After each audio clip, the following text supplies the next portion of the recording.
ধন্যবাদ আপনাকে। আসলে জিয়া রহমান স্বাধীনতার ঘোষক বললে ভুল হবে। উনি ওনার দায়িত্বের প্রতি এতই সচেতন যে উনি 65 সালের যখন সেনাবাহিনীতে ছিলেন, ভারত বা পাকিস্তানের যুদ্ধের সময় উনি দায়িত্ব পালন করে তৎকালীন সময়ে কৃতিত্বের অধিকারী করেছিলেন।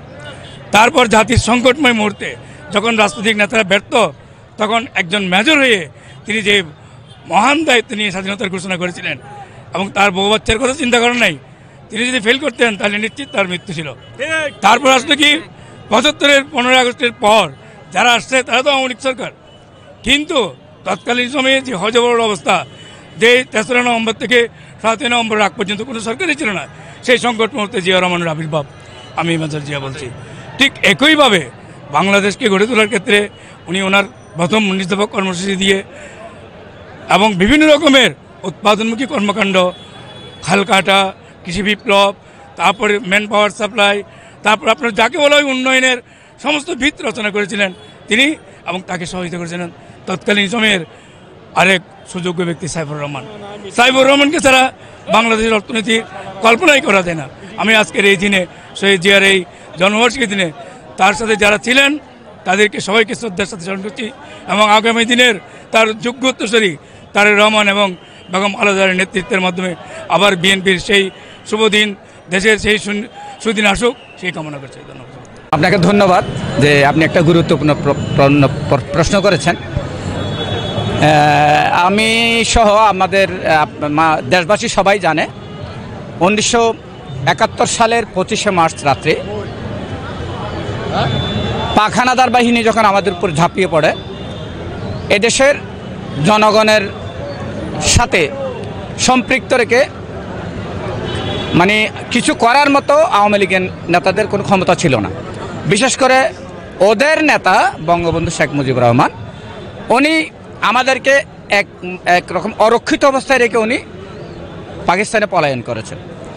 এখন এই পলায়নের পর বাংলাদেশের জনগণ যখন দ্বিধাদ্বন্দ্ব, হতাশাগ্রস্ত, তখন শহীদ রাষ্ট্রপতি জিয়া রহমান প্রথমেই উনি ওনার এই যে পাকিস্তানি আর্মি থেকে উনি রিজাইন করলেন। উনি বলছেন আই রিভোল্ট, মানে আমি এই সেনাবাহিনী থেকে আমি পদত্যাগ করলাম।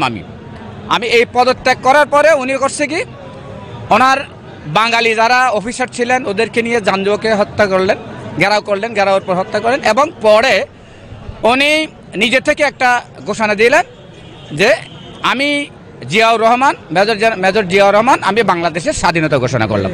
তো আমি এই বিষয়ে একটা কথা বলতে চাই, আজকের এই দিনটা মূলত আমরা ওভাবেই আমরা পালন করতে চাই যে আজকে যে জিয়াউর রহমানের কারণে এদেশের স্বাধীনতার ঘোষণা, যে জিয়াউর রহমানের কারণে এদেশের মুক্তিযুদ্ধ, যার রণাঙ্গনে অংশগ্রহণের মাধ্যমে এদেশ স্বাধীন।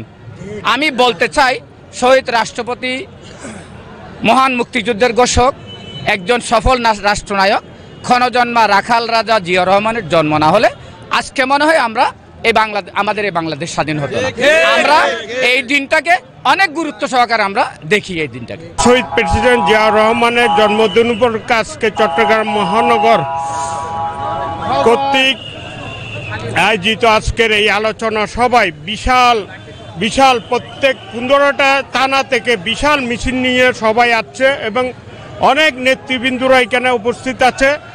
এবং আজকে এই চট্টগ্রামের মাটিতে শহীদ জিয়ার ঘাঁটি, এটা আজকে নতুন করে আবার এই প্রমাণ হয়েছে।